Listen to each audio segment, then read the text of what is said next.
नमस्कार मित्रांनो, दिव्यांग प्रमाणपत्र म्हणजेच हँडिकॅप सर्टिफिकेट यासाठी ऑनलाईन अर्ज कसा करायचा हे आपण या व्हिडिओच्या माध्यमातून बघणार आहोत.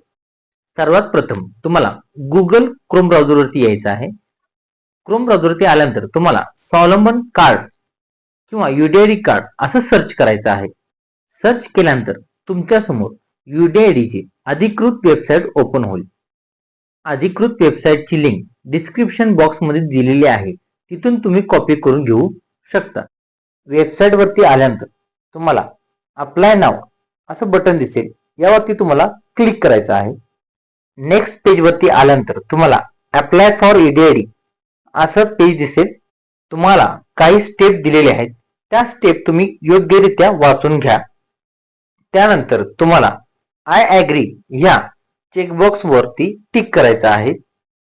त्यानंतर तुम्हाला सबमिट बटनावरती क्लिक करायचं आहे. तुमच्या समोर एक नेक्स्ट पेज ओपन होईल. अप्लाय फॉर यूडीआयडी असं तुम्हाला दिसेल. तुमच्या समोर 5 ऑप्शन दिसतील, त्यामधील तुम्हाला पहिला ऑप्शन सिलेक्ट करायचा आहे.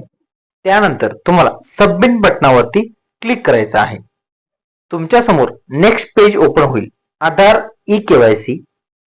त्यामध्ये तुम्हाला 2 ऑप्शन दिसतील. पहिला ऑप्शन आहे अप्लाय विथ आधार नंबर. त्यानंतर दुसरा ऑप्शन आहे apply with Aadhaar enrolment number. जर तुमच्याकडे आधार नंबर असेल तर आधार नंबरवरून तुम्ही केवायसी करू शकता.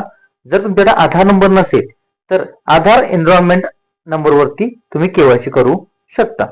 आपल्याकडे आधार नंबर अवेलेबल आहे, त्यामुळे आपण आता आधार नंबरवरून केवायसी करून घेणार आहोत. समोरील टेक्स्ट बॉक्स वरती तुम्हाला तुमचा आधार नंबर एंटर करून घ्यायचा आहे. आधार नंबर एंटर केल्यानंतर तुम्हाला समोर दिलेला कॅप्चर कोड एंटर करून घ्यायचा आहे. आधार नंबर आणि कॅप्चर कोड योग्यरित्या एंटर केल्यानंतर तुम्हाला आय ॲग्री या वरती टिक करायचा आहे. त्यानंतर तुम्हाला जनरेट ओटीपी या बटनावरती क्लिक करायचा आहे. तुमच्या आधार रजिस्टर्ड मोबाईल नंबरवरती 6 अंकी ओटीपी येईल. तो ओटीपी तुम्हाला समोर दिलेल्या टेक्स्ट बॉक्स मध्ये एंटर करायचा आहे. प्लीज एंटर द ओटीपी ह्या टेक्स्ट बॉक्स मध्ये तुम्हाला 6 अंकी ओटीपी आलेला जो आहे तो इथं एंटर करून घ्यायचा आहे. ओटीपी एंटर केल्यानंतर तुम्हाला सबमिट या बटनावरती क्लिक करायचं आहे. नेक्स्ट पेज वरती आल्यानंतर तुमच्या समोर रजिस्ट्रेशन फॉर्म ओपन होईल. आधार कार्ड नुसार तुमचा वैयक्तिक डाटा इथं आलेला तुम्हाला दिसेल. जसं की ऍप्लिकंट फुल नेम तुम्हाला आलेलं इथं दिसेल. तसंच ऍप्लिकंट नेम इन मराठी म्हणजे तुमचं नाव मराठीमध्ये तुम्हाला इथं दिसेल. नेक्स्ट तुम्हाला इथं ऍप्लिकंट मोबाईल नंबर 10 अंकी मोबाईल नंबर तुम्हाला इथे एंटर करायचा आहे. नेक्स्ट तुम्हाला ऍप्लिकंट ईमेल आयडी समोर दिलेल्या टेक्स्ट बॉक्स मध्ये तुम्हाला एंटर करायचं आहे. ऍप्लिकंट डेट ऑफ बर्थ तुम्हाला आधारनुसार इथे तुमची जन्मतारीख आलेली दिसेल. तुमचं जेंडर सुद्धा आधारनुसार ऑटोमॅटिक आलेलं तुम्हाला दिसेल. Next name of applicant father mother तुम्हाला तुमच्या वडिलांचं किंवा आईचं नाव तुम्हाला इथं द्यायचं आहे. ज्याचं नाव द्यायचं आहे इथं तुम्ही सिलेक्ट करू शकता.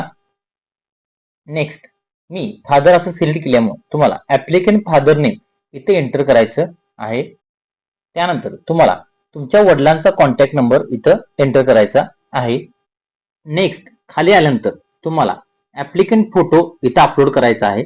फोटोची साईज 5 ते 100 केबीच्या आत असावी. त्यानंतर ऍप्लिकंट सिग्नेचर इथे तुम्हाला अपलोड करायचे आहे. सिग्नेचरची साईज तुम्हाला 3 केबी ते 30 केबीच्या दरम्यान पाहिजे. ऍप्लिकंट फोटो आणि सिग्नेचर अपलोड केल्यानंतर तुम्हाला खाली यायचं आहे. Proof of identity card. Identity proof मध्ये तुम्हाला तुमचं आधार कार्ड इथं द्यायचं आहे. अपलोड आधार कार्ड इथं तुम्हाला स्वतःचं आधार कार्ड अपलोड करायचं आहे. त्यासाठी तुम्हाला त्याची साईज 10 ते 100 केबीच्या आत असावी. आधार कार्डची साईज 100 केबीच्या आत तयार करून तुम्ही इथं अपलोड करायची आहे. नेक्स्ट खाली आल्यानंतर तुम्हाला ऍड्रेस ऑफ करस्पॉन्डंट म्हणजे तुमचा राहता ऍड्रेस तुम्हाला इथं द्यायचा आहे. तुम्हाला इथं खाली विचारलं गेलं आहे की is the residential address as per the Aadhaar card म्हणजे आधार कार्ड नुसार तुमचा हा ऍड्रेस आहे का, तर येस करा. त्यानंतर तुम्हाला तुमच्या तालुक्याचं नाव सिलेक्ट करायचं आहे. त्यासोबत तुमचं गाव हे तुम्हाला इथं सिलेक्ट करायचं आहे. नेक्स्ट डिसेबिलिटी डिटेल्स मध्ये तुम्हाला तुमच्या अपंगत्वाची माहिती तर द्यायची आहे. डिसेबिलिटी टाईप मध्ये तुम्हाला तुमचं अपंगत्वाचा कोणता प्रकार आहे इथं तुम्हाला सिलेक्ट करायचा आहे. डिसेबिलिटी ड्यू टू मध्ये तुम्हाला तुमचं अपंगत्व कशामुळे झालेलं आहे इथं तुम्हाला सिलेक्ट करायचं आहे. जसं की ऍक्सिडेंटली, त्यानंतर तुम्हाला इन्फेक्शन, मेडिसन किंवा जन्मताच. डिसेबिलिटी बाय बर्थ म्हणजेच जन्मताच तुम्हाला अपंगत्व आहे का हे ते विचारलेलं आहे. असेल तर येस करा.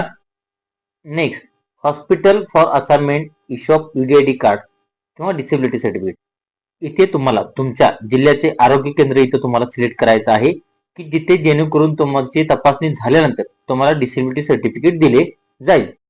जर तुम्हाला इथं अदर स्टेटचं हॉस्पिटल सिलेक्ट करायचं असेल तर तुम्ही येस करा, असेल तर नो करा. हॉस्पिटल नेम मध्ये तुम्हाला तुमच्या जिल्ह्याचे सार्वजनिक आरोग्य केंद्र तुम्हाला इथं सिलेक्ट करायचं आहे. फॉर्म मध्ये सगळी माहिती बरोबर भरल्यानंतर तुम्हाला समोर दिलेला कॅप्चा कोड एंटर करायचा आहे. आय ऍग्री या चेकबॉक्स मध्ये तुम्हाला क्लिक करायचं आहे. नेक्स्ट, तुम्हाला सबमिट बटनावरती क्लिक करायचं आहे. नेक्स्ट पेज वरती तुम्हाला person with disability application preview यामध्ये तुम्हाला तुमच्या ऍप्लिकेशनचा प्रिव्ह्यू बघायचा आहे. फॉर्म मध्ये तुम्ही तुमची माहिती अचूकरित्या भरलेली आहे का हे तुम्ही चेक करायचं आहे. फॉर्म भरत असताना तुमची काही चूक झालेली असेल तर तुम्ही एडिट ऍप्लिकेशन मध्ये जाऊन तुम्ही एडिट करू शकता. तुमचा भरलेला अर्ज जर बरोबर असेल तर फायनल सबमिट या बटनावरती क्लिक करा. अर्ज सबमिट केल्यानंतर तुम्हाला सक्सेसफुली अर्ज सबमिट झालेला मेसेज दिसेल. नेक्स्ट, तुम्हाला डाउनलोड ऍप्लिकेशन आणि डाउनलोड रिसिप्ट हे तुम्हाला दोन्ही डाउनलोड करून घ्यायचं आहे. दोन्ही ऍप्लिकेशन डाउनलोड करून तुम्हाला त्याची प्रिंट काढून सार्वजनिक आरोग्य केंद्राला भेट द्यायची आहे. अशाच नवनवीन माहितीसाठी चॅनेलला लाईक करा, शेअर करा, सबस्क्राईब करा.